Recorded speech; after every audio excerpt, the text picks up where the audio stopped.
Hello everyone, আসসালামু আলাইকুম। কেমন আছেন সবাই? আশা করি নতুন দিনে নতুন বছরে আপনারা সবাই খুব ভালো আছেন। আলহামদুলিল্লাহ, আমিও আপনাদের দোয়ায় খুব ভালো আছি। দেখতে দেখতে একটা বছর শেষ হয়ে গেল। যাই হোক, কথা কম বলে আসল কথাই বলি। আমরা বাঙালিরা আর যাই করি না কেন 31st নাইট কিন্তু করবোই, তাই না? ঠিক তাই, আমার ওই দিন খুব মনটা খারাপ ছিল। তো আমার ফ্রেন্ড ইরানি ও বললো ওদের বাসায় সবাই মিলে 31st নাইটের পার্টি করতেছে, তো আমি ওদের সাথে অ্যাটেন্ড করতে পারি। যেহেতু আমি আর সে ফ্রি ছিলাম, তো চিন্তা করলাম না করাই যায়। তাই সেকেন্ড কিছু চিন্তা না করে আমি আর সে চলে গেলাম ইরানিদের বাসায়। আর সত্যি বলতে অনেকটাই মজা হয়েছে। যাই হোক, এখানে ভাইয়া আগে থেকে প্রিপেয়ার করে রেখেছিল, দেন আমরা আসার পরে বারবিকিউটা শুরু করেছিল। আর এখানে আমার ফ্রেন্ড ভিডিও করতেছিল, আর ভাইয়া তো বারবিকিউ, আর আমার হাজবেন্ড এখানে ভাইয়াকে কোম্পানি দিচ্ছিল দাঁড়িয়ে দাঁড়িয়ে। 31st নাইটে কম বেশি সবাই উদযাপন করে, কেউ পিকনিক করে, কেউ বাহিরে কোথাও ঘুরতে যায়, যে যার মতন করে বেড়ায় আর কি। 31st নাইট সেলিব্রেশন করতে হবে এমন কোনোই কথা নাই, তবে আমার মতে অন্যের ক্ষতি হয় বা ডিস্টার্ব হয় এমন কোনো কাজ না করে বছরের শেষ দিন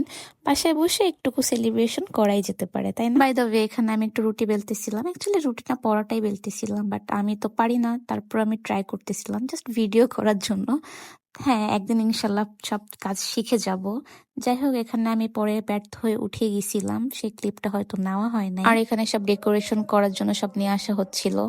আমার জামাই পুরা চিলমুড়ি ছিল ওই দিন, কি বলবো। আর ফাইনালি আমাদের বারবিকিউ সবকিছু রেডি করে আনা হয়েছে। আর আমি এখানে ওকে বলতেছিলাম যে বল আমরা এসে তোর কেমন লাগলো। ও অনেক খুশি হয়েছে, আর আমরা এখানে সবাই মিলে অনেক মজা করেছি। দেন 12টা 1 মিনিটে বাজি ফোটানো দেখতে ব্যালকনিতে এসেছিলাম, একটু দেখতেও পেরেছি। যাই হোক, আজকে ভিডিওটা এতটুকু। সবাই ভালো থাকবেন, সুস্থ থাকবেন, আর বেশি বেশি করে দোয়া করবেন আমাদের জন্য। আল্লাহ হাফেজ।